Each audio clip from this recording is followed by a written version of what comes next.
آج سے تقریباً 10 دن پہلے ڈاکٹر اسرار احمد رحمہ اللہ تعالی کی جو تنظیم ہے، تنظیم اسلامی، ان کے آفیشیل پیج سے ایک ویڈیو اپلوڈ ہوئی جس میں جو ان کے اس وقت کے موجودہ امیر ہیں شجاع الدین شیخ صاحب حفظہ اللہ تعالی،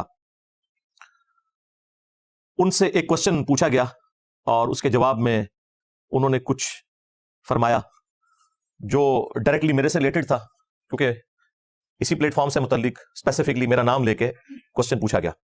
کچھ چیزوں کے جواب تو انہوں نے بڑے اچھے طریقے سے دے دیے۔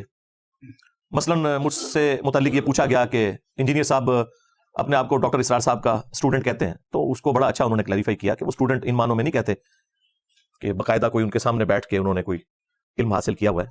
اس اعتبار سے تو ڈاکٹر اسرار صاحب رحمہ اللہ کو علماء بھی جاہلی تصور کرتے ہیں، کیونکہ ان کے پاس تو کسی مدرسے کی ڈگری نہیں ہے، تو ظاہر ہے اس قسم کا رسک وہ لوگ تو نہیں لے سکتے کہ اس قسم کی کوئی بات کریں۔ تو انہوں نے بڑے اچھا جواب دیا کہ دنیا میں 1/3 سے زیادہ مسلمان اردو یا ہندی زبان بولتے اور سمجھتے ہیں۔ رسم الخط میں فرق ہے، اردو ذرا ڈفرنٹ سٹائل میں لکھی جاتی ہے، ہندی ڈفرنٹ سٹائل میں، لیکن بولنے میں سمجھنے میں ایک جیسی ہے۔ تو انہوں نے کہا کہ اس اعتبار سے تو ڈاکٹر صاحب کے اسٹوڈنٹس لاکھوں کی تعداد میں ہیں، اس میں کوئی شک نہیں ہے، اور جس سے آپ کوئی ایک بات بھی سیکھ لیں آپ اسے اپنا استاد کہتے ہیں، اور یہ کسی شخص کی انصاف پسندی ہوتی ہے کہ وہ اگر کوئی بات کسی بڑے سے سیکھے تو اسے کوٹ کرے تاکہ کریڈٹ اسی شخص کو ملے جس کی وہ بات ہوتی ہے۔ اور اس میں صرف ڈاکٹر اسرار صاحب نہیں، میں تو جاوید احمد غامدی صاحب کو بھی اپنا استاد سمجھتا ہوں، مولانا الیاس قادری صاحب کو، مولانا اسحاق صاحب کو رحمہ اللہ تعالی، غلام رسول سعیدی صاحب کو رحمہ اللہ تعالی، پیر نصیر الدین نصیر صاحب کو رحمہ اللہ تعالی، شیخ زبیر علی زئی رحمہ اللہ تعالی کو بھی اپنا استاد ہی کہتا ہوں۔ اور یہ عزت دینی چاہیے جن سے آپ نے بھلے تھوڑا علم بھی حاصل کیا ہے، وہ کریڈٹ آپ کو اس شخصیت کو دینا چاہیے۔ تو اس کو بڑا اچھے طریقے سے انہوں نے ریبٹل کیا، لیکن اسی ویڈیو کے اینڈ پہ جا کے انہوں نے چند ایک جملے میرے بارے میں بولے، حالانکہ اس ویڈیو میں وہ خود کہہ رہے ہیں کہ ہمارے اس پلیٹ فارم کا یہ مزاج نہیں کہ ہم کسی کا نام لے کر اس کے اوپر تنقید کریں، لیکن آپ کو پتا ہے کہ دنیا میں ایک ہی بندہ ہے جو سافٹ ٹارگٹ ہے مذہبی طبقے کا خصوصاً، اور وہ میں ہوں۔ مجھ سے متعلق بات کرتے ہوئے سارے لوگ اپنے رولز کو اسے پش ڈال دیتے ہیں، کوئی بھی آؤٹ آف کانٹیکسٹ ویڈیو کاٹنے سے باز نہیں آتا، کوئی بھی آؤٹ آف کانٹیکسٹ میری گفتگو کو کوٹ کرنے سے باز نہیں آتا۔ یہاں پر بھی انہوں نے میرے حوالے سے 2-3 جملے بولے، اسی کو انشاءاللہ میں رسپانس کروں گا، 5 علمی پوائنٹس ڈسکس کروں گا اسپیسیفکلی جو انہوں نے اس ویڈیو کے اینڈ میں جا کے میرے بارے میں ایک سٹیٹمنٹ دی اسپیسیفکلی کہ اگر آپ ڈاکٹر اسرار صاحب سے محبت کا دم بھرتے ہیں تو ان کے اس مشن میں ان کا ساتھ دیں، خدمت قرآن کے حوالے سے اور اقامت دین کے حوالے سے، اور پلس انہوں نے ساتھ یہ بولا کہ ڈاکٹر اسرار صاحب کا یہ سٹائل نہیں ہے کہ وہ مسلکی اختلافات کو ابھاریں اور فقہی معاملات کے اوپر بحثیں چھیڑیں۔ یہاں تک بھی بات ہوتی تو میں ہضم کر لیتا۔ اس کے بعد انہوں نے ایک بڑا سخت جملہ بولا کہ بازاری انداز کے اندر دوسروں کے بزرگوں سے متعلق گفتگو کرنا۔ البتہ سننے والوں کو دیکھ لینا چاہیے کہ ڈاکٹر اسرار صاحب کی پوری زندگی کس کام میں لگی۔ کیا معاذ اللہ وہ اسلاف پر بحثیں کرنے میں لگی؟ کیا وہ مسلکی اختلاف پر بحثوں کو چھیڑنے میں لگی؟ کیا وہ افراد اور شخصیات کے اوپر بازاری قسم کے انداز سے کلام کرنا؟ استغفر اللہ، قطعاً نہیں۔ کیا وہ افراد اور شخصیات کے اوپر بازاری قسم کے انداز سے کلام کرنا؟ استغفر اللہ، قطعاً نہیں۔ یہ جملہ ایسا ہے جس نے مجھے مجبور کیا کہ میں تنظیم اسلامی، ان کے امیر صاحب اور ان سے محبت کرنے والوں کو تصویر کا دوسرا رخ دکھاؤں کہ تنظیم اسلامی نے جس فرقہ دیوبندیہ کی کوکھ سے جنم لیا ہے، اس فرقہ دیوبندیہ کی اپنی اخلاقیات کیا ہیں، ان کے بزرگوں کی اخلاقیات کیا ہیں، ان لوگوں کے بارے میں تو آپ ایک جملہ بولنے کے لیے تیار نہ ہو، اور اللہ کے فضل سے مجھے سمجھانے کے لیے پوری دنیا میدان عمل میں اتری ہے۔ بڑی اچھی بات ہے، آپ لوگ مجھے سمجھاتے ہیں تو پھر میں آپ کو کہتا ہوں کہ رکو ذرا، صبر کرو، ہمارا مقدمہ بھی سن لو۔ تو یہ اگر آپ لوگ مجھے فل ٹاس نہ دیں تو مجھے تو کبھی موقع نہ ملے، لیکن میں کوشش کروں گا کہ احترام کے دائرے کے اندر، چونکہ اب اس وقت ہمارے مخاطبین وہ لوگ ہیں جو واقعی اپنے بھول پن کے اندر ہماری اصلاح کا ایک بیڑا اٹھائے ہوئے ہیں، تو پھر پازیٹیو انداز میں انہیں بتائیں گے کہ بھائی آپ کو نہیں پتا کہ معاملات کتنے گمبھیر ہیں۔ ایون ڈاکٹر اسرار صاحب رحمہ اللہ تعالیٰ خود اپنے بارے میں کہتے تھے کہ میں اختلافی موضوعات کے اندر امی ہوں، میں حدیث کے نالج کے اعتبار سے امی ہوں، میں نے اپنی ساری زندگی قرآن کے اوپر لگائی ہے۔ تو ظاہر ہے جس تنظیم کے بانی کا اپنے بارے میں یہ دعویٰ ہے کہ میں اس طرح کی فیلڈز میں امی ہوں، تو اس تنظیم کے جو اراکین ہیں ان کا اپنا لیول کیا ہوگا وہ آپ خود سمجھ سکتے ہیں. لیکن چونکہ اب میرے والے سے انہوں نے ایک اسٹیٹمنٹ پاس کی ہے تو میں اسے انشاءاللہ 5 علمی پوائنٹس کے اندر ڈسکس کروں گا ایک انٹلیکچوئل ترتیب کے ساتھ, کیونکہ آپ کو پتا ہے میں تو معاملات کی انجینئرنگ کرتا ہوں اور ایک ایک چیز میں آپ کے سامنے انشاءاللہ لا کے رکھوں گا.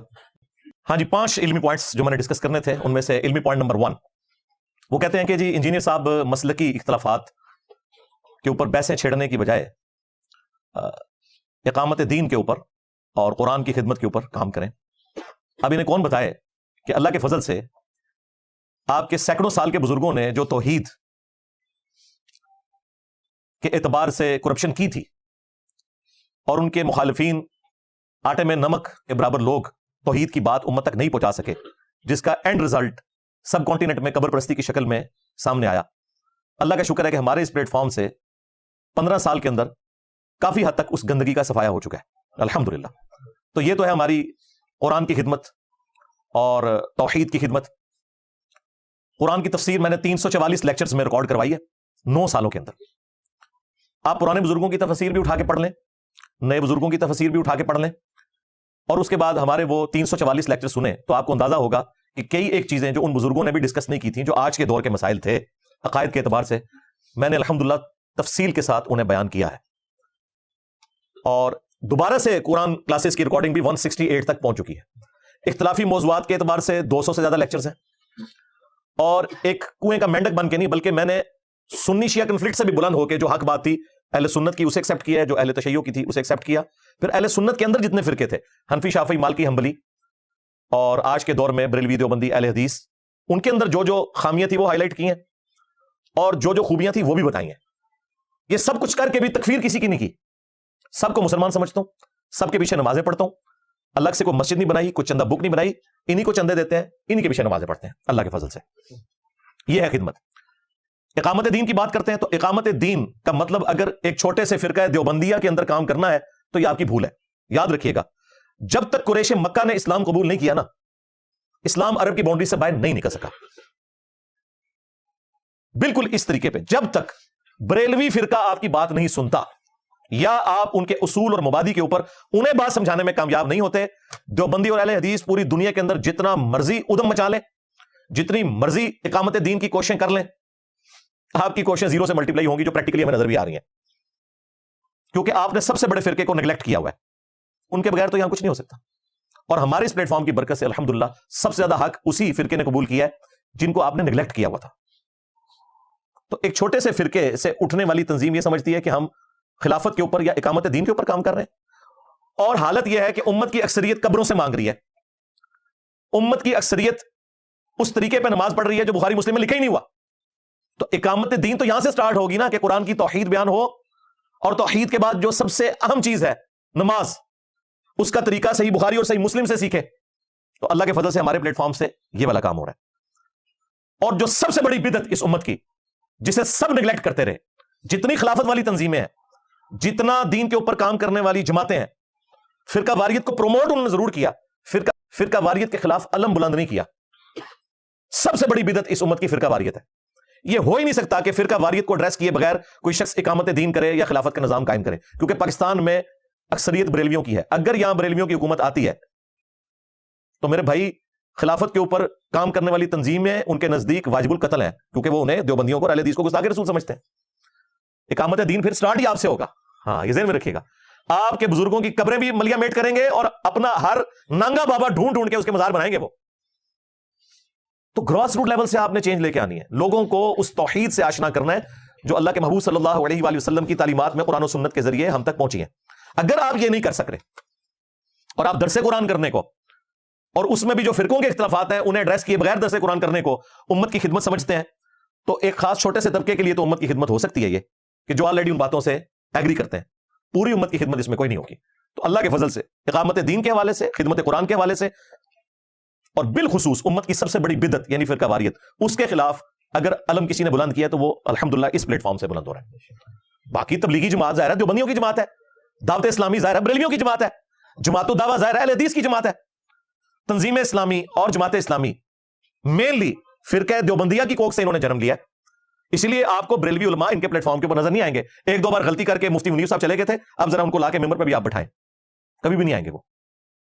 اس لیے آپ کو ان کے سٹیجز کے اوپر یا دیوبندی نظر آئیں گے یا چاند ایک ماڈریٹ قسم کے اہل حدیث، ورنہ اہل حدیث بھی ان کو مسلمان بھی کو نہیں سمجھتے، وہ تو وحدت الوجود کیا سے ڈاکٹر اسرار کو تو مشرک سمجھتے ہیں۔ میں نے اللہ کے فضل سے ڈاکٹر اسرار صاحب کا دفاع کیا تھا الحمدللہ، صرف دیوبندی فرقہ پیچھے بچتا ہے، اور اس میں بھی جو سخت قسم کے دیوبندی ہیں وہ بھی ان کو ایکسیپٹ نہیں کرتے۔ تو ایک چھوٹے سے فرقہ دیوبندیہ کا بھی چھوٹا سا حصہ، اس کی ریپرزینٹیٹو جماعت یہ کیسے کہہ سکتی ہے کہ ہم خلافت کے اوپر کام کر رہے ہیں؟ آپ یہ کہ خلافت دیوبندیہ کے اوپر کام کر رہے ہیں، سیدھی سی بات ہے، اس میں کوئی ڈھکی چوبی بات نہیں ہے، لیکن یہ حقائق ہے، اس کو بیان کرنے کے لیے جرأت چاہیے اور سننے کے لیے بھی جرأت چاہیے۔ تو اللہ کا شکر ہے یہ جو امیر تنظیم نے مشورہ دیا الحمدللہ آلریڈی میں اسی کے اوپر گامزن ہوں۔ رہا یہ مسئلہ کہ میں اپنے استادوں سے اختلاف کرتا ہوں، مولانا مدودی رحمہ اللہ، مولانا اسحاق صاحب رحمہ اللہ یا ڈاکٹر اسرار صاحب رحمہ اللہ، تو میں علمی دلائل کی روشنی میں، قرآن و سنت کی روشنی میں اختلاف کر رہا ہوتا ہوں، اور اس میں حتی الامکان کوشش کرتا ہوں کہ ہیومن ڈگنیٹی ان کی وائلیٹ نہ ہو، ایٹ لیسٹ ان بزرگوں کے بارے میں۔ اب اس اختلاف رائے سے کوئی یہ سمجھتا ہے کہ میں ان کے خلاف ہو گیا ہوں تو یہ اس کی بھول ہے، خام خواہ اپنا لقمہ میرے منہ میں ڈالنے کی کوشش تو نہ کرے۔ ہم نے پہلے بھی اختلاف کیا، آئندہ بھی کریں گے۔ اختلاف ایک شخص سے نہیں ہو سکتا جس کی قبر مدینے میں ہے صلی اللہ علیہ وآلہ وسلم، باقی ہر شخص سے آپ اختلاف کر سکتے ہیں احترام کے دائرے کے اندر، قرآن و سنت کی دلائل کی روشنی میں آپ اپنی بات رکھ سکتے ہیں، جس کی بات میں وزن ہوگا انشاءاللہ اس کی بات ایکسیپٹ ہو جائے گی، اس میں کوئی جھگڑے والی بات ہی نہیں ہے۔ علمی پوائنٹ نمبر 2، جہاں تک علماء سو کا تعلق ہے، یعنی وہ علماء جو شیطان کے ہتھے چڑھ جاتے ہیں، یعنی کہ فرقہ دیوبندیہ کے نزدیک بریلوی اور اہل حدیث علماء، یعنی کہ فرقہ بریلویہ کے نزدیک دیوبندی اور اہل حدیث علماء، یعنی کہ اہل حدیث علماء کے نزدیک دیوبندی اور بریلوی علماء، اور شیعہ کے نزدیک یہ اور شیعہ ان کے نزدیک۔ ظاہر ہے علماء سو کی ڈیفینیشن تو یہی ہے نا کہ آپ اپنے والوں کو علماء حق کہیں گے، مخالفین کو علماء سو کہیں گے، اور اس میں جو ڈاکٹر اسرار صاحب جیسے ماڈریٹ لوگ ہیں ان کی بھی کبھی جرت نہیں ہوئی کہ احمد بریلوی کو وہ اعلیٰ حضرت بریلوی رحمہ اللہ کہہ سکے، نہیں، احمد بریلوی مرحوم کہتے ہیں، لیکن وہی ڈاکٹر اسرار صاحب آپ کو اشرف علی تھانوی رحمۃ اللہ علیہ کہتے ہوئے سنائی دیں گے۔ ہزاروں ویڈیوز نکال لیں، کسی ایک جگہ مجھے کوئی دکھائے کہ انہوں نے کہا اعلیٰ حضرت فاضل بریلوی رحمۃ اللہ علیہ، نہیں۔ تو یہ حسن اتفاق تو نہیں ہے کہ اشرف علی تھانوی تو رحمۃ اللہ علیہ ہے اور اعلیٰ حضرت بریلوی جو ہیں وہ احمد بریلوی صاحب ہیں یا زیادہ مرحوم ہے۔ تو گل وچ کوئی اور ہے، وہ گل یہ ہے کہ تنظیم اسلامی یا جماعت اسلامی اس نے دیوبندی فرقے کی کوکھ سے جنم لیا ہے، یہ کبھی بھی بریلویوں کو کوٹ نہیں کر سکتے، نہ بریلوی نے ہضم کریں گے، وہ تو جو ان کے بارے میں گفتگو کرتے ہیں وہ تو بیان بھی نہیں کی جا سکتی کیمرے میں، لیکن جو لوگ کہہ رہے ہیں امت لیول کا کام کرتے ہیں ان کی بھی جرت نہیں ہے کبھی اس طرح کی بات کر جائیں، کبھی بھی نہیں کریں گے، کیونکہ انہیں پھر اپنے فرقے سے جن کی مساجد میں انہوں نے درس دینے ہیں وہاں سے جب نکال دیں گے تو ان کے پلیٹ فارم تو ختم ہو جائیں گے، وہ کب ایسا رسک لے سکتے ہیں؟ پھر صرف یوٹیوب کے اوپر ہی کام ہوگا ان کا، تو اس لیے وہ کبھی بھی اس طرح کا رسک نہیں لیتے۔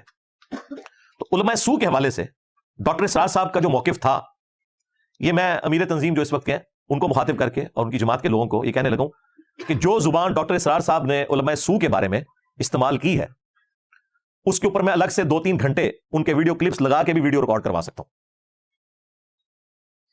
لیکن میں نمونے کے طور پر جو بیان القرآن انہوں نے ریکارڈ کروایا 108 گھنٹے کے اندر قرآن کی تفسیر 1998 میں کراچی کے اندر انہوں نے ریکارڈنگ کروائی تھی رمضان شریف کے اندر، اور وہ ریکارڈنگ وہ ہے جو انہوں نے پوری ایک توجہ کے ساتھ ریکارڈ کروائی، پورے اہتمام کے ساتھ ریکارڈ کروائی، اور اس میں جگہ جگہ کٹنگز بھی موجود ہیں جہاں انہوں نے سخت جملے بولے، اور میرے پاس وہ ویڈیوز بھی ہیں جو بغیر کٹنگ والی ہیں، لیکن میں وہ بددیانتی نہیں کروں گا کہ میں اسے اپلوڈ کروں، وہ شروع میں انہوں نے غلطی سے اپلوڈ کر دی، وہاں جو کچھ اہل حدیث کے بارے میں، جو کچھ بریلویوں کے بارے میں ڈاکٹر اسرار صاحب نے زبان استعمال کی ہوئی ہے نا، وہ کیمرہ سن بھی نہیں سکتا، میرے پاس وہ والی ریکارڈنگ بھی پڑی ہوئی ہے، لیکن یہ بددیانتی ہوگی کہ جس ریکارڈنگ کو انہوں نے خود ہٹا دیا میں اسے جان بوجھ کے یہاں پہ دکھاؤں، جو ان کی آفیشیل ریکارڈنگ کٹنگ والی ہے نا، جو اس وقت دنیا میں چل رہی ہے ڈی وی ڈیز کی فارم میں، بلکہ میں نے تو ڈی وی ڈیز کا سیٹ جو لیا تھا اس پہ ڈاکٹر صاحب سے میں نے سگنیچر کروائے تھے، ڈاکٹر صاحب واکنٹ آئے ہوئے تھے ڈاکٹر فرحت ہاشمی کی دعوت کے اوپر، تو وہاں سے میں نے وہ ڈی وی ڈیز خریدی تھی، تو میرے پاس آج بھی موجود ہے، انہوں نے اپنے سگنیچر کر کے مجھے دیے تھے، بعد میں تو خیر میری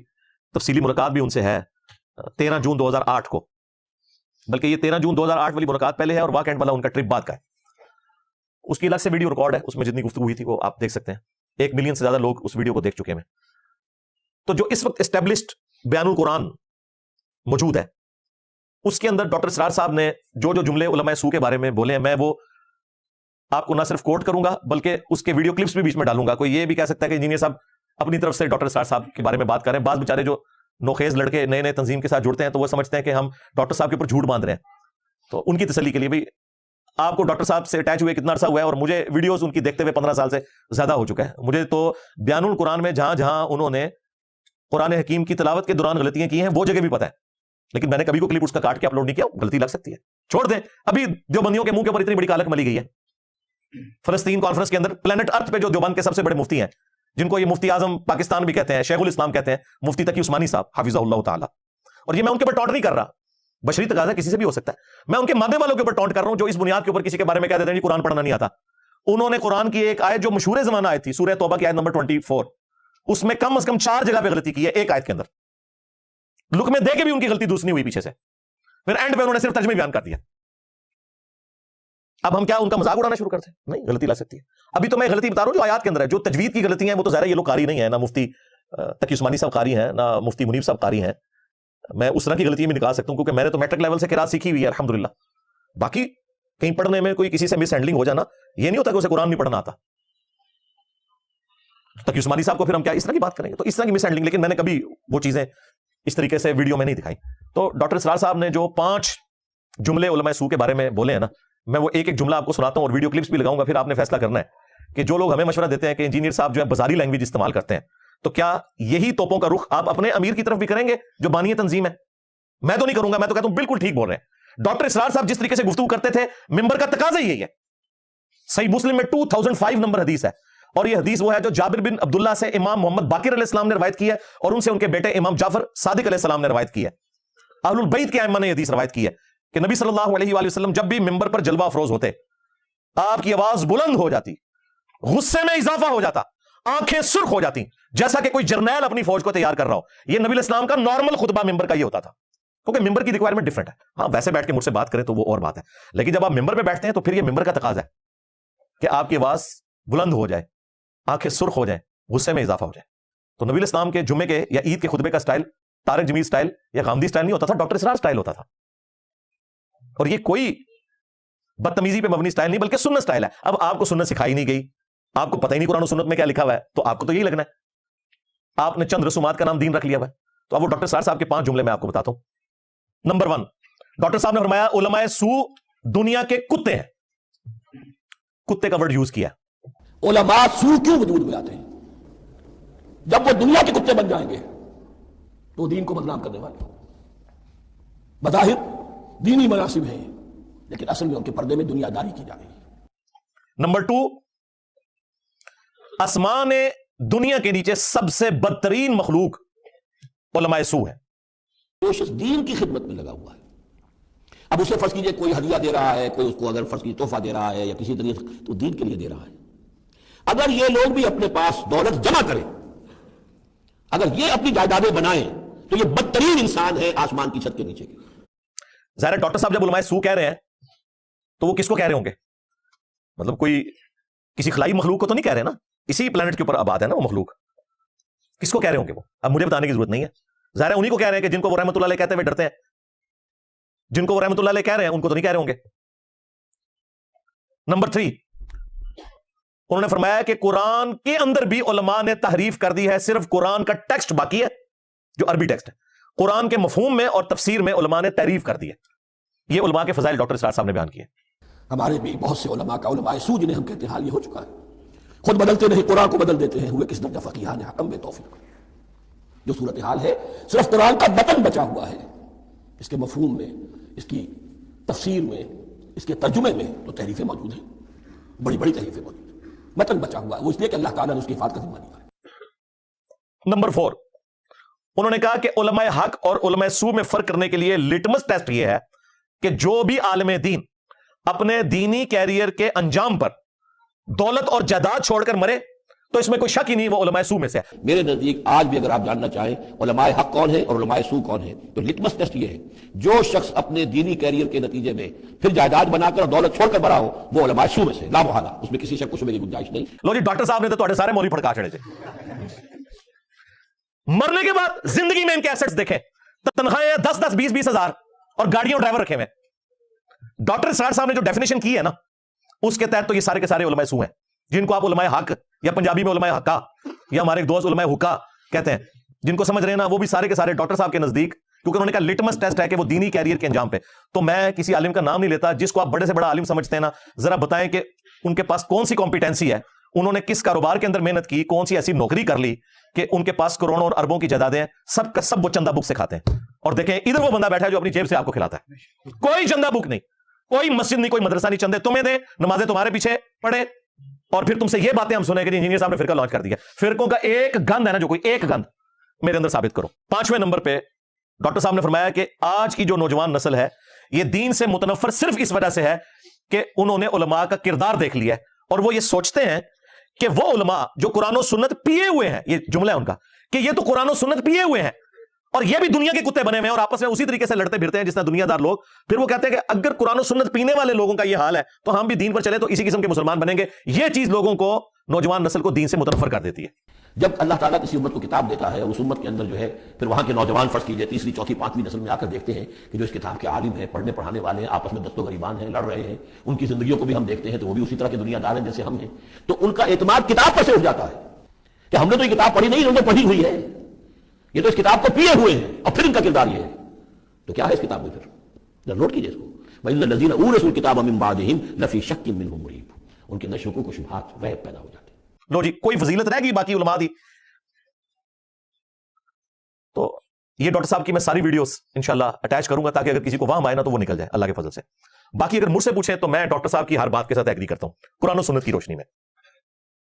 جو انہوں نے کتے والی بات کی, بالکل اللہ تعالیٰ نے سورۃ الاعراف کی آیت نمبر 175 اور 176 میں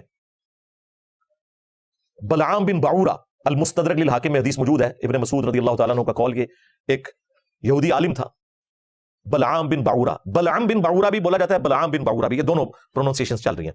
اس کے بارے میں نازل ہوئی کہ علم والا تھا لیکن دنیا کی محبت میں ڈوب گیا. تو اللہ تعالیٰ فرمایا اس کی مثال اب کتے کی سی ہے, جیسے کتا زبان ہانپ رہا ہوتا ہے, خواہ اس پہ بوجھ ڈالیں یا نہ ڈالیں اس کی زبان ہر وقت باہر رہتی ہے, رال اس کی ٹپکتی رہتی ہے. تو اللہ تعالیٰ نے علماء سوء کے لیے کہا کہ کتے کی مثال ہیں جو زبان ہانپ رہے. اور پھر نبی صلی اللہ علیہ وآلہ وسلم نے بھی علماء سوء کے لیے کتے کی مثال بیان کی ہے. علماء سوء سے مراد ڈاکٹر صاحب نے جو ڈیفینیشن کی ہے نا, تو شاید ڈاکٹر صاحب ہی بچتے ہیں. میں وہ ویڈیوز لگا دیے اسی لیے تاکہ آپ کو سمجھ آ جائے. تو یہ علماء سوء کے ساتھ جو سوء ہے نا, یہ برکت کے لیے لگا ہوا ہے, صرف علماء ہی سمجھیں اس کو, تھوڑے کو بہت سمجھیں. تو سنن ابی داؤد میں حدیث ہے, نبی السلام نے فرمایا میری امت کے 72 فرقے جہنم میں جائیں گے, صرف ایک گروہ جو ہے نا وہ حق پہ ہوگا, الجماع, جو امت کی مین سٹریم ہے. اور میری امت میں فرقوں میں ایسی ایسی بدعتیں پیدا ہوں گی گویا کہ باولا کتا اگر کسی کو کاٹ جائے تو اس کے ایک ایک ریشے میں اس کا زہر پہنچ جاتا ہے نا, اس طرح میری امت کے فرقوں میں ایسے فرقے بھی ہوں گے ان کے ایک ایک ریشے میں وہ زہر پہنچ جائے گا. تو وہ کون سا باولا کتا ہے جو کسی فرقے والوں کو کاٹ جائے تو وہ زہر اس کے اندر انڈیل دیتا ہے؟ ظاہر ہے یہ کوئی کرکٹ کا پلیئر تو نہیں کر سکتا, کوئی ہاکی کا پلیئر نہیں کر سکتا. یہ کتا وہ ہوگا کہ جو آپ کو جمعے والے دن رسول اللہ کے ممبر کے اوپر نظر آتا ہے اور اس ممبر پہ بیٹھ کے آپ کو جھوٹی قصہ کہانیاں اور شرک پہ مبنی واقعات سناتا ہے, قرآن و سنت کے خلاف تعلیمات دیتا ہے, حتیٰ کہ یہاں تک کہتا ہے کہ قرآن و حدیث ڈائریکٹ نہ پڑھنا گمراہ ہو جاؤ گے. یہ بات کوئی یہودی کرے تو ہم اس کی زبان کھینچنے کے لیے بھی اٹھ کھڑے ہوں, لیکن اس مفتی سے ہم جمعے کے ممبر پہ جب یہ بات سنتے ہیں قرآن و حدیث ڈائریکٹ نہ پڑھنا گمراہ ہو جاؤ گے, ہم کہتے ہیں مفتی صاحب نے فرما دیا. تو قرآن میں اور حدیث کے اندر کتے کی مثال ان کے لیے بیان ہوئی. پھر قرآن میں اللہ تعالیٰ نے علماء یہود کو گدھے کی مثال بیان کیا. کیوں؟ گدھے کے اوپر آپ کتابیں لاد دیں وہ اس سے استفادہ نہیں کر سکتا. ان کے شوکیسوں میں بھی قرآن بخاری مسلم پڑھے ہوئے ہیں, گویا کہ لدی ہوئی ہیں کتابیں, یہ ان کو کھول کے ان سے استفادہ نہیں کرتے, الٹا آپ کو کہتے ہیں قرآن ڈائریکٹ نہ پڑھنا گمراہ ہو جاؤ گے. تو اللہ تعالیٰ نے فرمایا کہ یہ گدھے کی مثال ہے. علماء یہود ان کی کتابوں میں پروفیسیز موجود تھیں کہ پیغمبر آخر الزمان صلی اللہ علیہ وسلم نے آنا ہے, اس کے باوجود انہوں نے حق قبول نہیں کیا. اور بخاری اور مسلم دونوں میں حدیث ہے, نبی الاسلام نے فرمایا کہ میں نے اپنی امت کے ان وائزین کو, علماء کو, جہنم میں اپنی انتڑیوں کے گرد کولو کے گدھے کی طرح چکر کاٹتے ہوئے دیکھا ہے. جس طریقے سے کولو کا بیل ہوتا ہے نا, اونٹ ہوتا ہے, تو گدھے سے بھی یوں چکر کٹوایا جاتا تھا گندم کو سٹوں سے الگ کرنے کے لیے. تو وہ اپنی انتڑیوں کے گرد چکر کاٹ رہے ہیں اور جہنمی ان کے گرد جمع ہوتے ہیں. بخاری مسلم کے الفاظ میں پوچھتے ہیں کہ یار تو ہمیں دنیا میں نیکی کا حکم دیتا تھا, حضرت صاحب تسی بھی. وہ کہے گا کہ افسوس, میں تمہیں نیکی کا حکم دیتا تھا, برائی سے روکتا تھا, لیکن خود وہی کام کرتا تھا جو تم وہ کر رہے ہو, کیونکہ وہ بھی جنت میں پہنچے ہوئے نا. کئی استاد جنت میں بھی پہنچ چکے ہوں اس کی باتیں سن کے, اس لیے کہتے ہیں جی مولوی جو کہتا ہے نا اس کے مطابق چلنا چاہیے اگر وہ قرآن و سنت کے مطابق کہہ رہا ہے, اور جو کرتا ہے اس کے مطابق بالکل نہیں چلنا چاہیے, کیونکہ وہی مرضی ہوتی ہے علامہ پا لینا. پھر اپنی باری آ جائے تو وہ پنجابی میں جو محاورہ بولا جاتا ہے, بہرحال اب مجھے بتائیں وہ علماء جو ممبروں پہ آپ کو کہہ رہے ہیں کہ قرآن و حدیث ٹیکسٹ نہ پڑھنا گمراہ ہو جاؤ گے، کیا یہ اسلام کے غدار نہیں ہے؟ ان فرقہ باز اور اسلام کے دشمن علماء کو ننگا کرنا کیا یہ اس وقت کی سب سے بڑی ضرورت نہیں ہے؟ یہ کام کسی نے نہیں کرنا. یہ وہ کام ہے جو اس پلیٹ فارم کی لیگیسی ہے، جس کام کو کوئی بڑے سے بڑا عالم بھی ہاتھ نہیں ڈال سکا، کیونکہ اس کے ساتھ جان کا خطرہ جڑا ہوا ہے، اس کے ساتھ فیم کا خطرہ جڑا ہوا ہے. دیکھیں پرانے جتنے بزرگ بابے علماء آتے تھے نا، کسی فرقے کی کوکھ سے جنم لیتے تھے اور عروج پہ پہنچتے تھے. خواہ وہ طارق جمیل صاحب ہوں، فرقہ دیوبندیہ سے نکلے ہیں، تبلیغی جماعت کا پلیٹ فارم تھا. الیاس قادری صاحب ہوں، فرقہ بریلویہ سے نکلے.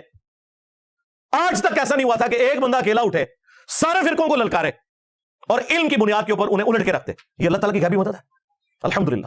یہ اس وقت کی ضرورت ہے فرقہ واریت کے خلاف جہاد کرنا. اور جو بندہ جہاد کر رہا ہے آپ خود کر نہ سکیں، اس کے بارے میں کہ یہ بازاری زبان استعمال کرتا ہے اور یہ کرتا ہے وہ کرتا ہے، تو وہ میں نے آپ کو ڈاکٹر صاحب کی بھی زبان بتا دی. ابھی تو میں آپ کے بزرگوں کی، فرقہ دیوبندیہ کی کوکھ سے جنم لیا ہے جس تنظیم نے، ان کے بزرگوں کی زبان بھی ابھی آپ کو بتاتا ہوں. ہو سکتا ہے کسی کو وہاں آئے کہ یہ بعد والے لوگ ذرا خراب ہو گئے، پرانے ٹھیک سے پرانے تے اللہ معافی دے، توبہ توبہ توبہ کرو. وہ تے اس تو زیادہ پیڑے سن، تے میڈیا دی وجہ نال تھوڑے ہلکے ہو گئے نے. وہ بہت پاری سن.